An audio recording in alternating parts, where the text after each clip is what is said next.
Lisa Montgomery, the first woman to be executed in the U.S. in over 70 years. Now, is she truly a Bad Man Shanga, or was she just a mentally ill person who was failed not only by this country but by so many people in her life? You be the judge. So I actually found out about Lisa last week on Twitter. She was trending because I think they were gearing up for her execution, and there was so many things going on with that. They were trying to get a stay from the president for her not to be executed. So I ended up clicking on the story, and then I started to delve into her life to learn more about her and why she was on death row. So as always, when we talk about our Bad Man Shanga, we have to go back to their childhood to see what exactly happened to shape these people into becoming Bad Man Shangas, basically. So Lisa's mother, Julie Shaughnessy, was just trash. I mean, like trash of the trashes, okay? She drank a lot when she was pregnant with Lisa. Lisa ended up being born with fetal alcohol syndrome. Lisa had a half-sister named Diane who was older. They grew up being physically abused, psychologically abused, and sexually abused. Judy would tape over Lisa's mouth. She would push Diane out into the cold with no clothes on. She would be naked, freezing out there. So they grew up in this kind of environment, and then eventually the girl's biological father, I guess, just couldn't take it anymore. He ended up leaving, and then shortly after he left, social services came and took Diane away.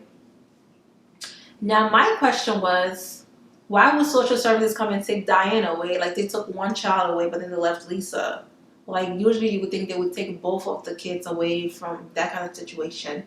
But Lisa was left behind, and her mom's boyfriend, who later turned to her husband, just became, like, sexually abusing her for many, many years. This was even like testified by the stepfather's other children. They said he was a violent alcoholic who began sexually abusing Lisa from her preteens. So basically when she was 11, the family used to move around like a lot. They moved from place to place. They finally settled in Sperry, Oklahoma. And that's just where the abuse went from like regular abuse to just plain torture. They said that the stepfather went and built a shed in the back of the trailer where they lived, and that's where he would rape her. In most instances, while he was raping her, like, he would grab a pillow and put it over her face, I guess to kind of like suffocate or muffle her screams or moans or whatever. And then while I was reading this, I'm asking to myself, where the hell was Judy in all of this? Like, did she not know her daughter was going through all these things? Judy did know. So apparently on one instance, while the stepfather was raping Lisa, Judy walked in on them. And you would think instead of shooting the pervert and sending him to hell where he belonged, she held a gun up to her daughter's head and began to scream, "How could you do this to me?" What?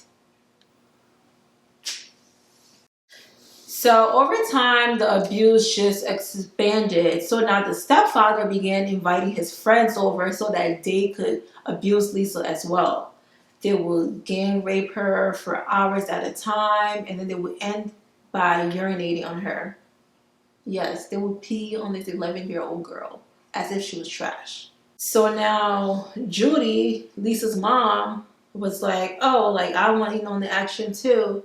So then she began exploiting Lisa as well. She would sell her body to like the local plumbers or the electricians that would come over to do like stuff around the house. And if she didn't have money to pay them, she would in turn give them Lisa. Like, she would sell her own daughter. Child, the hottest part of hell is not hot enough for Judy and her husband, okay? So now while all this was going on, you think to yourself, like, did no one know? Did they never tell anybody? So I did read as a teenager, Lisa confided in her cousin, who was a sheriff at the time. She told them about the abuse, how the dad would like tie her up and beat her, and how his friends would even pee on her. But the cousin, a sheriff's deputy, he never did anything about it. He actually would drive Lisa back to the house where the abuse was happening. Yes, he would take her back. And then another instance I read that so Judy eventually ended up splitting from the husband. And while they were in divorce court, she and Lisa told the judge that was presiding over the case about the abuse that happened. But he never did anything about it. He didn't report it. He didn't arrest Judy. He didn't arrest the stepfather. He didn't do anything. So that was the second person that failed Lisa. Because come on, you're thinking okay, if kids, when they're going through these things, we always say, oh, you don't talk to someone, or why didn't you talk to someone? Lisa did talk to someone. She talked to two different people in law enforcement, and nothing was done. So you would think if they had stepped in and did something on Lisa's behalf, maybe we wouldn't even be talking about this story. She would never have committed the crime that she did. So when Lisa was 18, she ended up marrying her stepbrother. You heard me right. She married her stepbrother. So the couple had 4 children in the years that they were together. And you would think that now, okay, Lisa's married, she's getting away from her mom, her stepdad, maybe she's moving to a better environment. No. So apparently the abuse that she was enduring previously still continued in her marriage. I read that her brother, they talked about finding a home movie that showed Lisa's husband beating and raping her. And he said it was just a violent scene out of a horror movie. And he felt so sick watching the video, but he didn't know how to talk to his sister about it.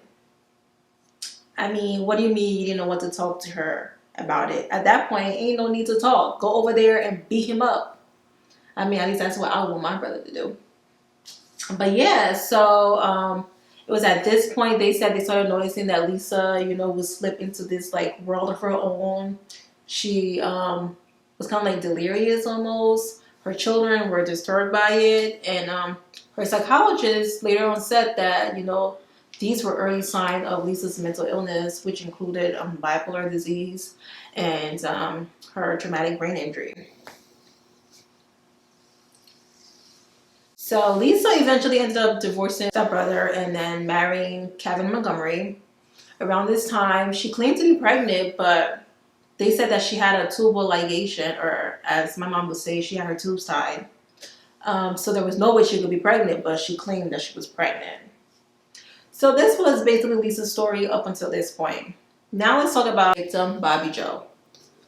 Bobby Joe grew up in a very tiny town called Skidmore. It was literally a population of 250 people. It was located in the northwest corner of Missouri, and they said that she was a good student. She had a love of horses and dogs. She enjoyed playing video games and swimming at the river, and that she was just a quiet and kind girl. So at the time in which she was murdered, she had just gotten married. She was 8 months pregnant with her first child. So that's a little bit about Bobby Joe. Now you ask, how did Lisa, who at this time now she's living in Kansas, and Bobby Joe, who lives in Skidmore, Missouri, how did they meet? Well, Lisa and Bobby Joe both had a love of dogs. So they met online, and they had been chatting back and forth through an online forum called Rat or Chatter, which was for rat terrier breeders, people that bred dogs. Bobby used to go on there and share things that were going on in her life. And then when she became pregnant, she started to share about her pregnancy journey and stories about that. So seeing that, Lisa told Bobby Joe that she also was pregnant. So they used to share pregnancy stories back and forth. Now in December 2004, Lisa drove from her home in Kansas to Skidmore, Missouri, where she had an appointment to look at some puppies that Bobby Joe had. But now Bobby Joe was not expecting Lisa because Lisa catfished her. Lisa went and created a whole nother persona. She said she was Diane Fisher, created a whole nother emailed Bobby Joe, and set up this appointment to see the dogs. So now Bobby Joe's expecting this Darlene Fisher character, not knowing it's really Lisa. It's the point in the video where I give my warning. So yeah, so Lisa gets to the Bobby Joe's house. Bobby Joe's answered the doors. Lisa bum rushed her, overtakes her, and began to strangle her with a piece of rope. When Bobby Joe falls to the ground, Lisa grabs a knife, cuts open Bobby Joe's stomach, and takes out her baby. Lisa leaves Bobby Joe laying on the kitchen floor to bleed out, and she ends up kidnapping the baby. When Bobby Joe is found, the police are investigating, and they find out that Bobby Joe had a meeting with this Darlene Fisher character. but obviously there is nobody named Darlene Fisher. So they go back to start tracing the emails, and the email lead them to Lisa's IP address at her home in Kansas. So the police go there and they find her cradling this newborn baby.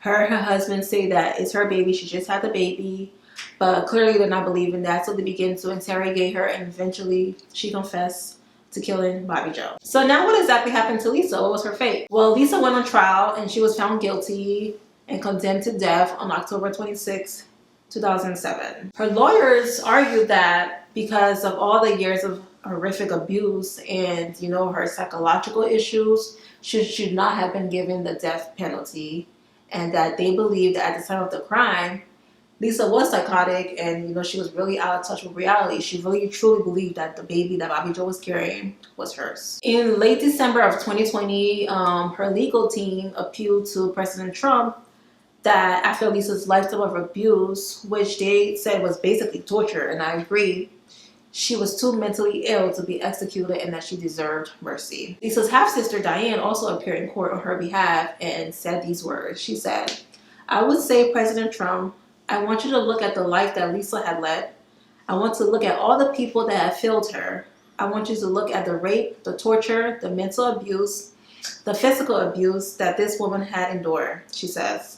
"I'm asking him to have compassion on her as a person that has been failed over and over and over again, and to not fail her." Now, on the other hand, the people of Skidmore, they say that because of the details of the crime and the amount of planning that went into the killing, it was evident that Montgomery, Lisa, was a calculated killer. I mean, she basically catfished Bobby Joe online under a fake name. She bought supplies, including a home birthing kit. She searched online for how to perform a cesarean session. I mean, what do you guys think? Like, do you guys think that Lisa was a calculated killer, or was she just someone that was just very mentally ill and needed help? As for me, I'm like in the middle. I feel for Lisa, but I understand, you know, that she did commit a very terrible crime, and her story was just extremely heartbreaking and tragic, and this makes me so sad to think that there's so many other children out there going through all kinds of hell that we don't even know about. So many people hurt Lisa, but so many people also failed her as well, and they could have saved her and saved Bobby Joe's life. The cousin that she told, the sheriff that never did anything, the judge who presided over her parents' divorce that also never reported the abuse and never did anything to get Lisa out of that hurtful situations. Those are the people that should be on trial for murder or for, you know, these crimes. But regardless of where we stand on the issue, my people, at 52, Lisa Montgomery was executed on January 12, 2021 in Indiana. Now, what happened to the baby? The baby was found later that same day when they went to arrest Lisa. She was returned back to her father. Her name is Victoria Joe. She's now 60 years old and she lives in Skidmore with her dad and the rest of her family. And they try very hard to protect her privacy. I mean, come on. So yeah, thank you, my people. This video was a little bit somber because this story, like I said, it wasn't a laughing matter. It was very serious. So till next time, I hope you like, comment, subscribe, and tune in next week for our next Bad Man Shanga. Bye.